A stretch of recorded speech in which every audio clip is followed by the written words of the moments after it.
Okay. Alright, here we go, guys. Things you don't say to your handyman, alright? Now, people do it. Some people are just kind of mean about it because they really don't think much of people who work with their hands, contractors, handyman, any person that's a blue collar. So some people look down upon them and they actually mean to say these things. But a lot of us really aren't that mean. But somehow it's ingrained in us to look down, like as if anyone who works with their hands is in the lower part of the gene pool. So there's a few things that kind of come out really wrong. Okay, I want to go over a couple of questions that I've actually been asked this last year. And I'll have another episode that will show some more. I'm going to go over, I got written down, I got 4 different things that are said to me. And you really should never say this to a person that's working on your home, a contractor coming in, a handyman, whatever. Okay, excuse me. Alright, now I am live casting this to both Facebook and YouTube at the same time, so I think that's pretty cool. So I got 2 cameras running, so I'm kind of going to look back and forth. That's why if you're wondering why I'm not looking at your camera, it's because I've got another camera. And I've got my main YouTube channel behind me there. We're going to go over a couple things there in just a minute. But guys, okay, number 1, this was a bad one this year. I think this had to be the worst one.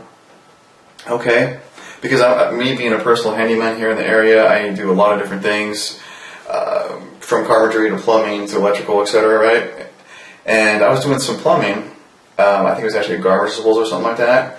And the lady there, the homeowner, said, "Did you really go to school to learn how to fix people's toilets?" And I was just like, first of all, I try not to answer a lot of these questions like straight on.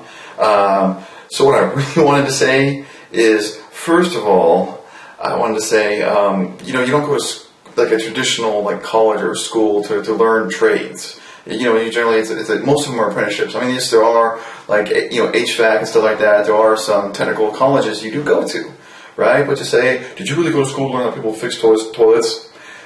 Wow. Okay, you want to talk about just like I'm in the middle of fixing your sink that you can't fix yourself. First of all. Second of all, there are a lot of people who go to college, get 4-year degrees, and they come out with $15,000 worth of student loans, $20,000 worth of student loans for some of your basic degrees, and they can't find a job. But guess what? Everyone needs running water. Everyone needs a drain that works, okay? So, wow, okay? But for those of you who are curious, apprenticeships, okay? Worked with master plumbers and stuff like that. Learned a lot about plumbing. I'm very good at it. If you got someone in there working on your house, don't sit there and knock their intelligence and wonder why the heck they would do that. I don't know, because maybe it's a job that people need to get done. Okay? So it's not as glamorous, I guess, as sitting in a big, like, office building with a big corner office and stuff like that. But guess what? I don't have $20,000 worth of student loans at the same time, okay? Okay, another thing that when I was, like, sitting here, like, working on, I can't remember what it was, and this happens more than once, they say, that doesn't look hard to do.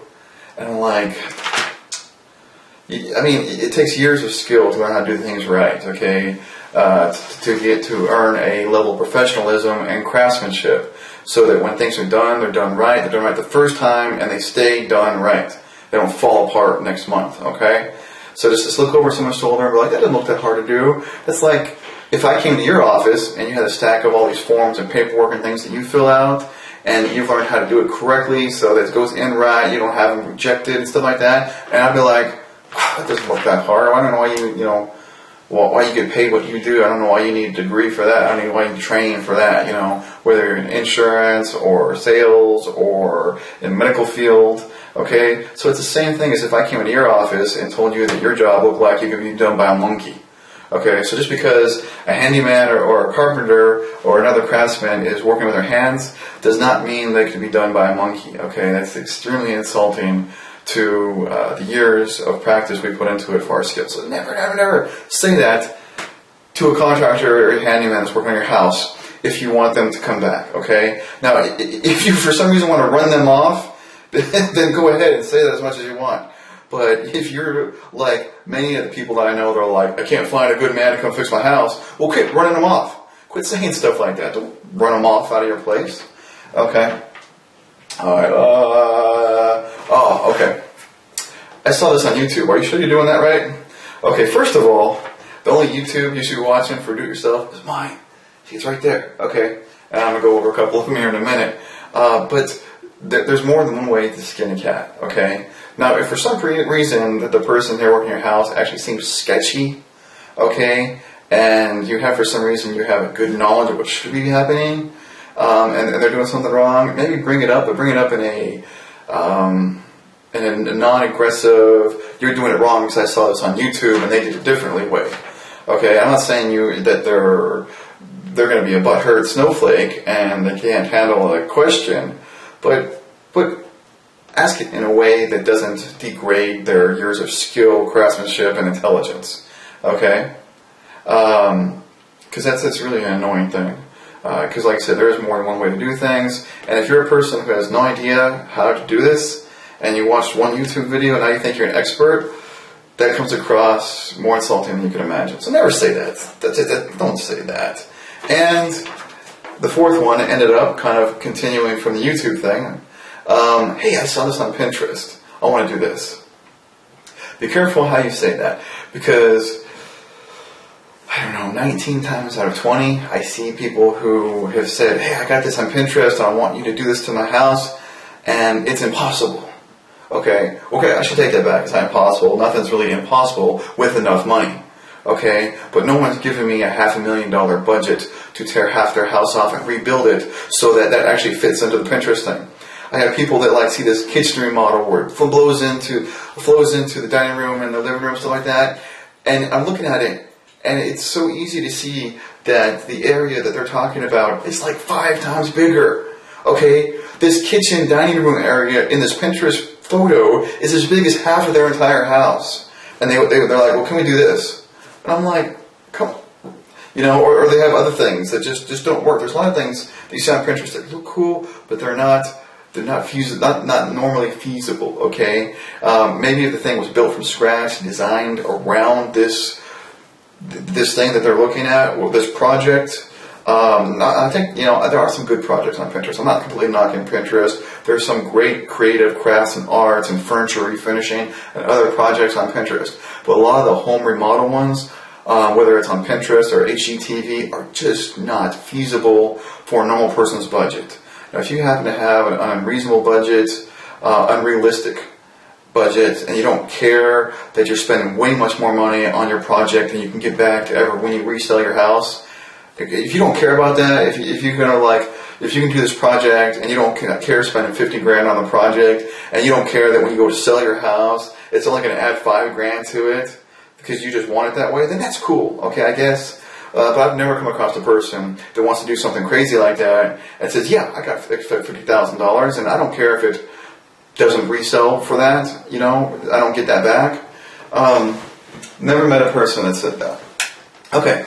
On the TV here, before I end this thing here, talk about a couple of things. I've added some additional product reviews and installation videos. One I think that's really important, and for all you young parents out there or grandparents, I'm a newer grandparent, okay? I got a grandson who's a little over 1 year old now, okay?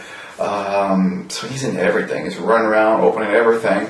And we've got the spring-loaded child safety latches for your cabinets. Okay, safety is important when you have toddlers. But when I went to install this, I remembered it being hard the first time. My kids are 12 years old now.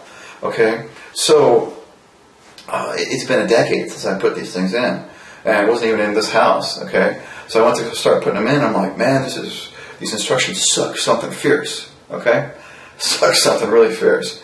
So I went ahead and figured out how to do them, and took the time to make the video.